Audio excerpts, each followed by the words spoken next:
My name is Philip Ellis. These are my colleagues, Federico Tusa, Ali, Jordan Chiviarda, and Louis Mendoza. And we are the Hilltopper Marketing Association. And we are here today to talk to you about a report over Austin Scooter Shop, a local growing and developing business here in Austin, actually founded by a fellow classmate of mine here at St. Edward's, Alex Weaver. And we're here to talk to you about some of the general problems that they've been having and basically just some improvements that we might have for them. So basically what Austin Scooter Shop is right now is it's a lot of theory. And it basically needs to come into a physical, come into something physical, instead of just, something theoretical, I guess, I'd say. But anyways, basically right now they don't have an operation or a storefront, and they have no brand awareness. And what we have done for them is we collected data about the scooter rental market here in Austin and potential target markets to reach out to or to rent scooters here in Austin. And basically through primary research that Federico is going to talk to you about through data, about how we collected it. Ali's going to go over some of our visuals that we made from our findings, and Jordan will talk to you about how we took the primary research and basically applied it. And then Louis is going to talk to you about our secondary research about other similar businesses and how we use that information. And I'll close this up with the overall recommendations and the conclusion. So I'm going to pass it off to Federico to talk to you about our primary research analysis, or our primary research collection. And here you go, Federico. Good. Okay, hello everybody. My name is Federico, and as Philip said before, I'm gonna talk to you about the primary research data collection. Okay, the group decided that the best way to collect information was handing out surveys, because it was the way that would give us the most accurate information we need to give Alex, the owner, a better solution for this problem. So some facts about the survey.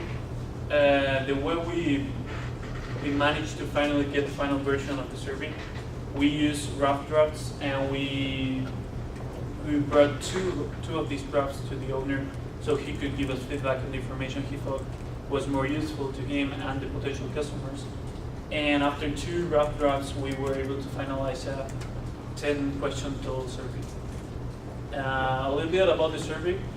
We decided to use 2 types of questions. The first one was where you could choose only one answer, and the second one, it was like check all the options as applied. We decided not to use questions where customers or the population could actually fill out with information. We thought that people usually don't take the time to write too much information on the surveys. We prefer to clearly specify options to then classify the data. Okay, about the population, it was decided to hand in 200 surveys. We decided to focus on the South Austin area and downtown areas of Austin, because that's where the owner wants to focus their operations of Austin Scooter Shop. 4 of the members of the groups distributed surveys in the UT campus, the St. Edward's campus, and around streets in the South Austin area.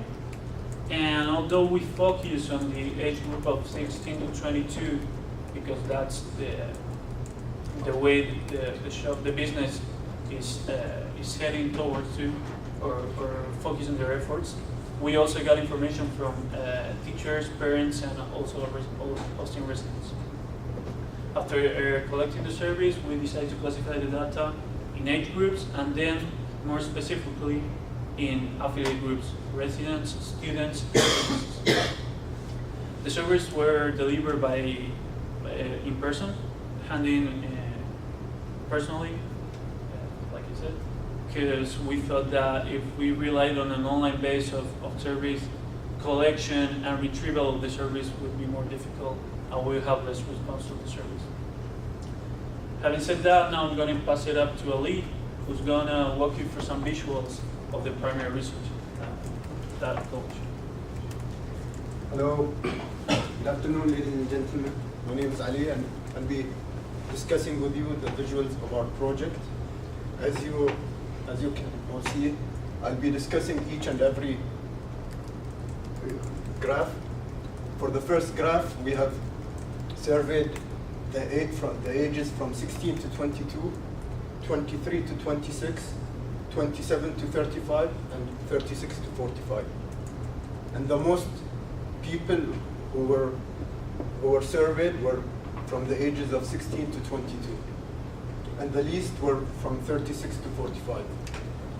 For the second survey, which was the population survey, and these were the three groups that we have collected from, which were college students or hostel residents or tourists, or could be other people. For the third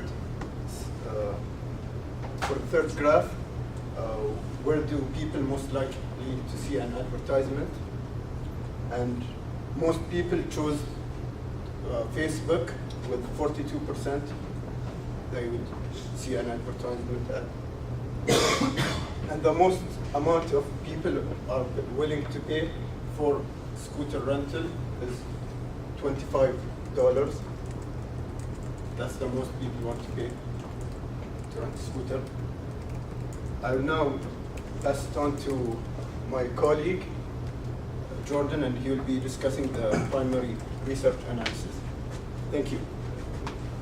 Like my friend Ali said, my name is George Rivera, and I'm here today to talk to you guys about what we kind of discovered through the primary research that we collected. One of the first things that, the last thing that Ali talked about was the price per hour, and from the results we found that people are willing to pay up to $25 per hour, and to do so they're willing to travel 5 miles to get to the scooters. We thought this was important because they're still in the process of looking for a storefront, so that's something to keep in mind. I mean, where the majority of the population is in Austin, we kind of want to be almost about 5 miles from them. And then we also found that ad campaigns offering free scooter rentals would be very effective, especially for college students and young adults. College students love free things. Free things are more likely to get you in the door and keep you in the door than anything else out there. And then lastly, we found that majority of the participants in the survey expressed interest in rental during the spring and summer seasons rather than the fall and winter. And later on, Phil's going to go into a lot more depth on this. It's part of our recommendations. And now I'm going to pass it on to Louis, who's going to speak to you guys about the secondary research. Thank you, Jordan. Again, if you guys haven't heard, my name is Louis Mendoza, and I was in charge of going over the secondary research. And so some of the specific things that we looked for were pricing methods that other companies use when pricing their scooters, the delivery, how they got the scooters to the customers and how they picked them up, how they covered like damages and how they took care of like gasoline, fuel, insurance, and making sure everything was like clean and like pristine. Some of the marketing techniques that they use to capture their target market, and then some of the competitive advantages that they leverage to give them more advantage against other companies like in the area. So some of the sources that I found were Scooter Networks, that's based in San Francisco, and they do a pricing structure where it's $5 for an hour or $10 for the day. But it's also, the catch is, it's also a monthly membership fee, and they have an app that gives you a live feed of where each scooter is, and and which one is available, and you can reserve these scooters through the app, and it's $10 for the day. And then we have AAA Scooter Rental located in Las Vegas, and they did a very bad job at pricing. It was $50 for an entire day, but they also required a $150 security deposit.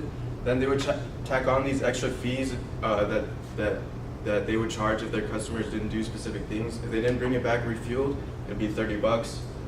10 minutes late would be $10, and if it was 30 minutes late, they would charge you an extra day. And so things like this that just like inconvenience the customer, and these are the things that we don't want. And so next we have Get Bike, that is located in London actually, and they provide scooters that are looking for people that are looking to have that as like a permanent means of transportation.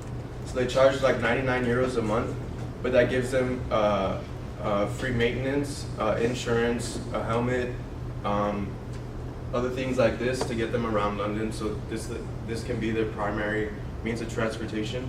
I'm sure this isn't something that Austin residents would be looking for, but it's something that you can incorporate into pricing for people that are looking for a more permanent means of transportation around the downtown area. Like this pricing method could be an option. And then after that, I found Roam, that's based in Miami, and they also do real-time online reservations, and they're looking for more wealthy customers. So they partner with like hotel consiglières that get people that are on vacation to use these scooters to drive around Miami. And they also, another thing that they incorporate is they deliver the scooters to their customer, and they also pick them up wherever they are. So this is very reliable. You don't have to worry about where you're going to drop off the scooter and if you're going to have a ride back after and things like that. And the last source that I found was the CNN article about a scooter company. And one of the aspects that I found interesting was that they boosted sales by targeting DUI and DWI offenders because they aren't allowed to have licenses. And to drive a scooter, you don't need a license, so this is a way that they can be traveling around the city when they aren't allowed a license. So if you target these customers, it gives you a nice niche that allows you to build on and market towards. And so these are the secondary research findings that I came across. And so to summarize our recommendations, I'm going to pass it on to Phil. Thanks, Luke. So based off of all this data through primary and secondary research collection, we came to these recommendations. We separated them into some marketing recommendations as well as some operating recommendations. And the main, after all the data we collected and through our analysis, one of the main points that we found was that Austin Scooter Shop needs to market.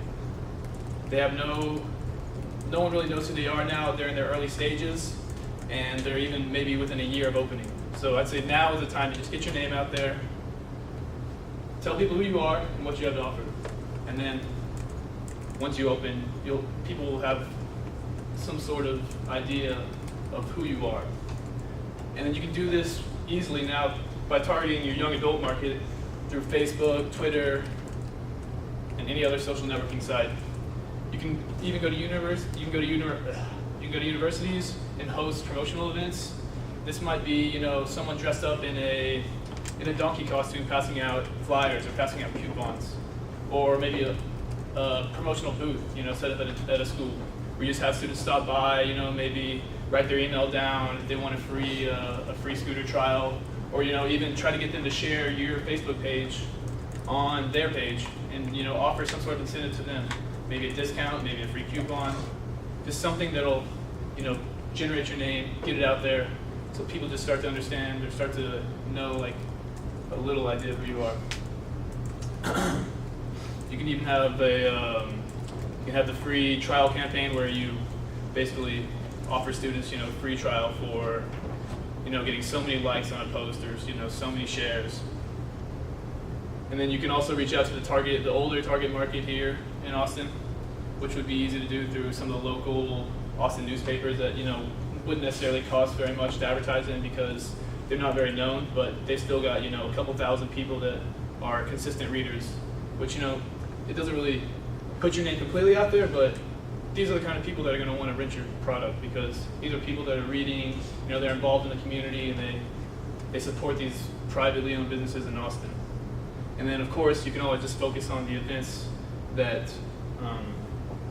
going on in Austin. So this means like ACL, South by Southwest, the F1 races. These are all huge opportunities for you to basically cash in on tourists. And then after, we also found we also have some recommendations on your operating procedures.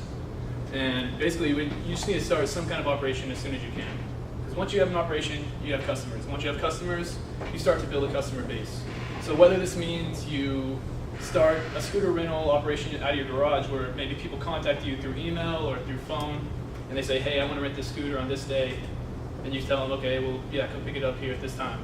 That means you don't need a storefront, and you can just kind of start renting scooters, make a little bit of revenue. And but the main thing about that is just getting customers that are going to come to your store whenever you open. And then another thing that we found out through our primary research collection was that people generally don't rent scooters when it's cold, which, kind of is pretty obvious, but I feel that a seasonal operation would be what you guys need, especially to start up, because it requires less commitment and it's more flexible. So maybe an operation starting in March all the way through November would be the best time to capitalize on your scooter market that wants to rent when it's warm. Also, we also thought that a mobile storefront would be very ideal for your business because it gives you flexibility and there's no long commitments or anything like that, like that you would have with, renting a storefront. It would be something that you could just, wheel into a parking lot and basically open the doors and then be open for business. Pretty easy, pretty flexible, and very Austin-y. And I'm gonna wrap us up as well, go over